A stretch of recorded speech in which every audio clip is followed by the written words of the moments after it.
Hello and welcome back to another Giant Slayer TFT ranked meta video. Our analysts are here to go through the 1024 meta for each stage of the game. Patch 1024 really shook up the meta with increased player damage and shop changes both to regular champions and to chosens. We'll dive into exactly how things change, but the old wait and roll until level 7 is no longer the dominant way to play the game. With that in mind, let's go ahead and dive on in. But before we begin, please don't forget to click the links in our description. Give your support to everyone who helped make this video happen. We host many TFT tournaments with plenty of exciting content to come, so be sure to also follow our Giant Slayer TFT social media pages. Alright, let's get back to the video. Before we get into the details of how 1024 changed the meta, let's first talk about items. Overall, items in the current meta are in a great spot. There's plenty of options both early game and late game, and a lot of universally good items that fit into every comp. Let's go over what components are worth prioritizing on the beginning carousel and what items you should be looking out for in the early stages of the game. Generally, there's always one or two components that are clearly better than the rest, but honestly, in the current meta, you can start with any components and you'll be able to find a way to use it. But there are a few that you may want to consider higher in priority over others. Sword is likely the most usable component you can grab as it builds into a multitude of viable items. There's great all-around items like Zeke's Herald or Guardian Angel, and more specific items like Deathblade or Giant Slayer. Whichever item you make, you're likely going to be in a good spot, whether that's early game or later on. Bow, rod, glove, and tier are all great secondary choices. Bow is a bit more specific, but it is useful for a lot of carry champions like Zed, Warwick, and Ashe. Runan's Hurricane did get nerfed in the hotfix patch, but it's still a common item for a lot of physical damage carries. Tier is great not only for blue buff, but also because of Chalice, which is an all-around useful aura item. Rod has two main uses, and both are perfectly fine in the current meta, Morellonomicon and Locket. Locket is definitely an early game item, so don't wait too long before making it. If you have the option, slam it early, otherwise you're better off holding onto those components. Glove is great for Hand of Justice and Infinity Edge, but it's still primarily used for Quicksilver during the mid and late game. And all that's left are the defensive components, Chain Vest, Cloak, and Belt. Chain Vest is definitely the best of these three items since you can use it for a Sunfire Cape or a Locket in the early game. But both Cloak and Belt are perfectly fine to grab because they're used for Zeke's and Chalice. So don't fret too much if you're stuck with a Cloak or a Belt, though trying to obtain different starting components is preferred since you don't want to have multiple belts and cloaks most of the time. Early game items that you're going to want to aim for are ones that do well in any composition. This means aura utility items like Zeke's, Chalice, and Locket. These are hands down the best ways to use these early components, though others include Sunfire Cape, Morellonomicon, ZZ Rot, and Guardian Angel. As for slightly more specific items, it depends on what you end up running later on. Maybe an early Deathblade, for example, can be okay if you plan on running a physical damage carry like Warwick, Ashe, or Jhin, but not so much if you end up with Ahri or Kayn. That means you do want to be cautious with what types of items you make early on and try to stick to items that either give you an early advantage or ones that fit well into any comp. With items out of the way, let's go ahead and move on to the different stages of the game, beginning with the early game. The early game generally runs from stage 1 until early stage 3. Because of the changes introduced in patch 1024, the early game has become far more important as saving health can be the #1 way to secure a top 4 placement later on. We're getting a bit too far ahead, so let's take a step back and start with stage 1. After the beginning carousel, your only goal is to pick up pairs and look for your strongest board. There was a change that evened out the amount of gold everyone gets during the initial PvE rounds, so use that to your advantage and buy whatever champions you can, prioritizing pairs or valuable 2-cost champions. Basically, don't be stingy with your gold, as building a strong board is far more important than building your economy early on. It's also good to buy and play any chosen you hit during this stage, although you can wait since you'll have options during stage 2. But if you get a strong option like a Cultist Elise or a Duelist Yasuo, definitely take it. Fortune is also worth investing into early if you're lucky enough to find either 3 Fortune champions or a chosen Fortune. Moving on, let's now talk about stage 2. Not much has changed here, as the goal is to either try to win streak or barely lose rounds. Preserving health is the highest priority during the early stages of the game, so you have more wiggle room later on. This does mean that you're going to want to level early, either on 2-1 or 2-2. Leveling will help even the playing field against strong boards, but also opens the door to finding a 2-cost chosen, which is a great way to boost the strength of your early board. After that, you can either pre-level during the carousel round or level to 5 on 2-5. Pre-leveling should usually be done when you can't hit 10 gold at the end of 2-3. Pre-leveling is basically a way to try and high roll an early 4-cost champion or a strong 3-cost champion. It won't always pay off, but the times that it does can make the rest of the game much easier for you. And that's basically it for Stage 2, as the main goal here is to play your strongest board and try to win streak.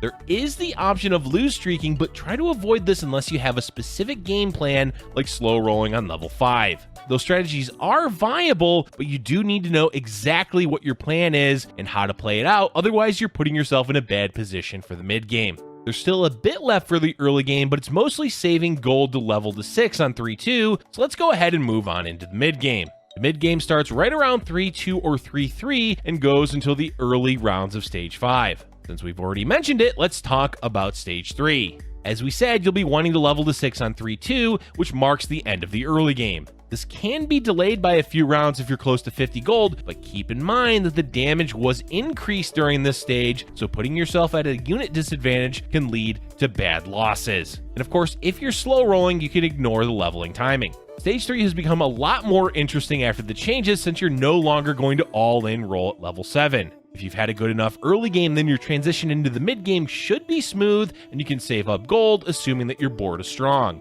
If you have a weaker board, you should consider rolling a few times for 1 or 2 rounds. The plan when rolling at this stage of the game is to hit pairs that you have on your bench and look for a solid chosen, assuming you don't already have one. Ideally, you'll find a 3-cost chosen, but even a 2-cost is fine. Make sure you don't roll too much gold. At most, you'll be hitting the roll button once or twice per round. If you hit and stabilize a bit, great. If not, you're definitely going to need to roll a bit more at level 7 to try to push and stabilize, and may even have to consider aiming for a 4th place finish. The end of Stage 3 should mainly be dedicated for saving gold for level 7. While you can level early to 7, it's best to wait until after Wolves unless you can level and maintain a 50 gold economy. Now we move into Stage 4. Prior to 1024, this was the time to roll and look for that all-important 4-cost chosen. But that's no longer the case, as the chosen rate at this level is abysmal for 4-cost champions. While it is important to roll at this level, if your board is really weak and you're bleeding health, the goal is not to hit a 4-cost chosen. Instead, look to stabilize with a 3-cost chosen and a few 4-cost champions with traits you need. Any 5-cost champions you find should also be played, as they're quite valuable at this point in the game. There's definitely some players that will end up stuck at level 7, so play the best board that you can and try to aim for 6th, 5th, or 4th. Knowing when you have to play for those placements is key to consistently climbing in ranked. For those of you that went into Stage 4 with a strong board and above 60 health, then you're simply going to slow roll to level 8. Of course, you can level early to 8 and try to get a jump on others, but keep in mind you want a minimum 30 gold to roll after leveling to 8. In general, a good timing to go to level 8 is after Raptors, which means we're moving into Stage 5. The first few rounds are still part of the mid game, which is where the majority of the lobby will be looking to get to level 8. If you have to wait a few rounds after Raptors, that's fine, but generally you want to level to 8 no later than 5-3 unless you had to roll at level 7. As we continue through Stage 5, we're moving into the late game. The late game is where your composition should basically be done and you're moving towards adding in 5-cost champions and leveling to 9. Keep in mind that you will unlikely be able to hit level 9 in most games because it's just too expensive and not always worth the investment. But we're getting a bit too far ahead. Let's finish talking about Stage 5. The rest of Stage 5 is simply rolling to stabilize your board. Stabilizing at this point of the game means 2-starring your main carry if it's a 4-cost and slotting in the necessary traits. For example, if you're running Warwick, you want to have in 6 Divines, at least 2 Adept, and 2 Dazzler. A lot of late game compositions are flexible, so splash in traits that you can fit in, like Mystic. Legendary champions are also the key to doing well in the late game. The 2 best to look for are Kayn and Yone, but Zillion, Azir, and Ezreal are also great to play if you can. Lilia, Lee Sin, and Set aren't bad choices either, but you do want them in specific compositions, or if you manage to 2-star them easily. Let's go ahead and move into Stage 6, which will be the last stage that we cover, as from this point onward, your goal won't be changing. At this stage of the game, you need to focus on 3 things. 1 is rolling if you're bleeding health, assuming you have units on your board that aren't upgraded. The second is to focus on splashing in 5-cost champions that you can fit into your comp. And the third is positioning. Positioning is going to affect the outcome of late game fights more so than anything else unless you're high rolling upgraded 5 costs. There's not really any specific guide to positioning for the late game because it depends entirely on your board and the enemy boards. Overall, the best advice to consider is to always be scouting and to move your board around often. Being lazy and leaving your board in the same position every round makes it far easier for other players to position for you, so keep them guessing and make sure that you move your champions around a lot. The last thing to talk about for the late game is level 9. Only look to level 9 if your board is strong enough to allow you to invest the time and gold into getting to level 9. If you're below 20 health and you lost a previous round, well, you're unlikely going to be able to level 9 and should roll instead. But if you're above 40 health and are winning rounds, you can wait and slow level. Basically, don't invest gold into leveling if it's not going to give you any value. Hitting level 9 to roll 10 gold and lose the next round is much worse than rolling 50 gold on level 8. That said, if you are able to level 9, your plan should be to splash in whatever 5-cost champions you can and try to 2-star them. In some cases, you can even sell your chosen and look for a chosen 5-cost since they increase the chances at level 9. All in all, the late game is primarily about positioning and judging how long you can sit on your gold. Most importantly, always spend your gold if you're 1 or 2 rounds away from losing. And that's going to be it for today's video, folks. While the actual meta has been topsy-turvy, the flow of the game has been amazing with the changes introduced in 1024.